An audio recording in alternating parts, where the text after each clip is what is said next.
Hello guys! Hello! This is for Sagittarius. So, welcome dito sa aking channel, Sagittarius. Alamin natin kung anong messages, vibration, gabay, energy para sa inyong lahat.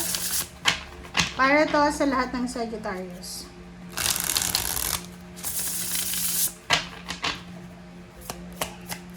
Tingnan natin, ano bang message ang kailangan mong marinig. 7 of Wands.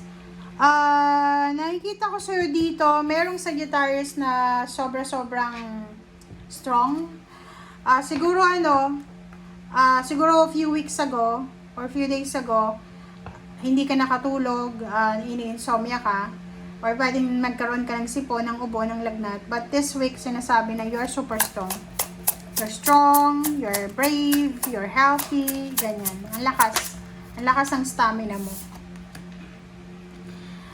Sinasabi ng bara sa'yo na isang pagbabago ang magaganap sa buhay mo, Sagittarius, lalo na kung tungkol ito sa pagiging strong. Okay? Like siguro dati mabilis kang umiyak, mabilis kang mairita, mabilis kang malungkot, mabilis kang magbago yung mood mo. But now, sinasabi ng bara na sa linggong ito, parang ibang Sagittarius yung makikita nyo. Okay? Reverse na strength. Dalawa yung strength mo dito. So, sinasabi ng bara sa atin na kinakailangan nyo parang sinasabi mo sa sarili mo na para maging maganda yung mood mo for the whole week, ay kailangan nung maging matatag, maging malakas.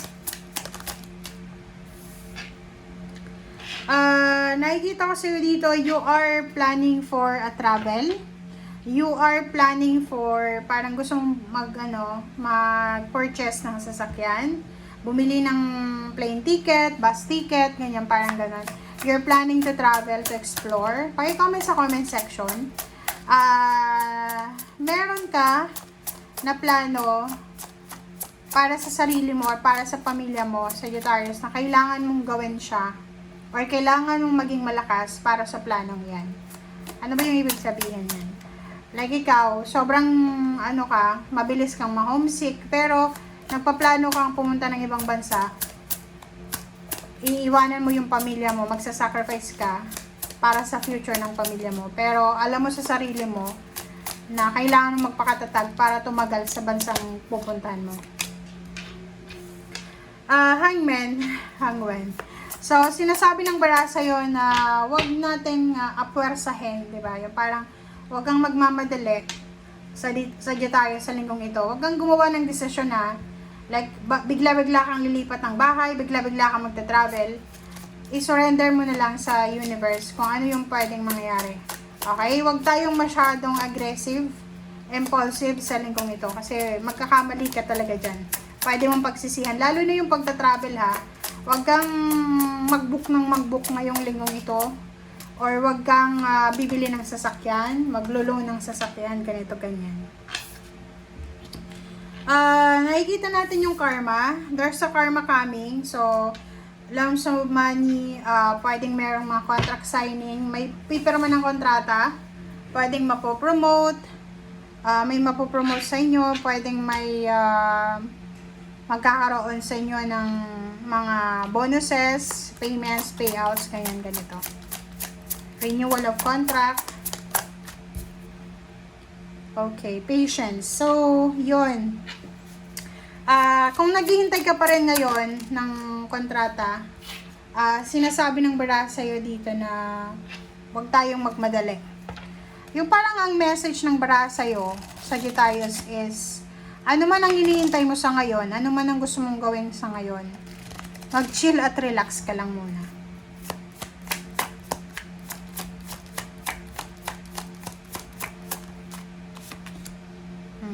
Diba? Nine of Swords. May iba sa inyo dito, hindi lahat, may iba sa inyo dito na gusto lang na mag-isa. Parang gusto nyo lang na nasa loob ng kwarto, nasa comfort zone nyo, ganyan, ganito. Parang gusto mo lang mag-emote, parang ganon. Medyo sensitive ka. Okay. Are you a woman? Mag-iingat ka, Sagittarius, kasi possible ka na magkaroon ng lover, temptation. May asawa ka ba? pwedeng unexpected pregnancy, one night stand, parang ganun. So, you need to be careful. Alright, so the Sun. There's incoming celebration, there's incoming source of happiness na darating sa'yo, Sagittarius. Sobrang kaligayahan, sobrang happiness, it's because of money. Siguro may mga nanloko sa'yo, may nang-scam sa'yo dati. And posibleng sa linggong ito, mababawi mo. Kumbaga, may justice dyan. So, there's a good karma coming para sa'yo. May mga taong nanloko sa'yo, may mga taong winasak yung pangarap mo, na posibleng kakarmahin sila sa ngayon. So, makikita mo yon. So, kung kaya sobra-sobra kang masaya, kasi parang lahat ng ginawang masama laban sa'yo ay bumalik sa'yo ng positive, lalo sa pera.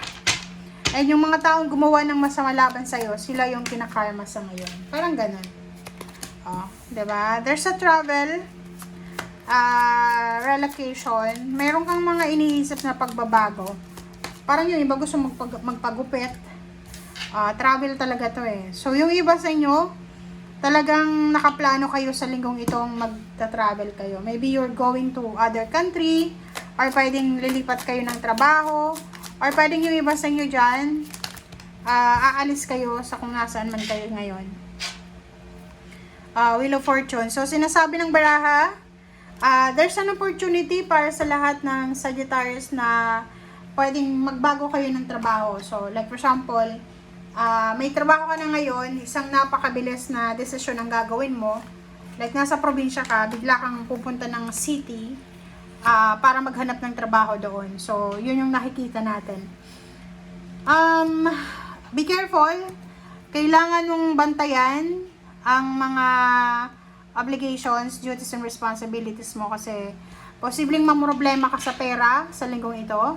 It's because of financial obligation. So, like example, marami kang mga utang, may hinuhulugan kang bahay, lupa, sasakyan, may mga cellphone, laptop, television, refrigerator, motor, kung ano man yan na hinuhulugan mo, sinasabi ng barahan na posibleng yan yung magiging rason kung bakit ka mamumroblema sa salapi. And yung problem na yan sa salapi, pwedeng yan yung maging dahilan kung bakit magkakaroon ka ng mga hindi inaasahang parang misunderstanding, miscommunication sa pamilya, kaibigan, katrabaho, ganyan ganito. So, nakikita ko sa'yo dito, yun. Like, halimbawa may trabaho ka sa ngayon, sa isang lugar, sa isang company, bigla-bigla kang magre-resign o mag-aawol kasi may nakaaway ka. And, yung iba sa inyo dyan, mag-iingat kayo sa mga kung sino yung tinatabla nyo kasi sa panahon ngayon, napakahirap na magkaroon ng kaaway na hindi natin kilala. Okay? Thank you guys. Bye!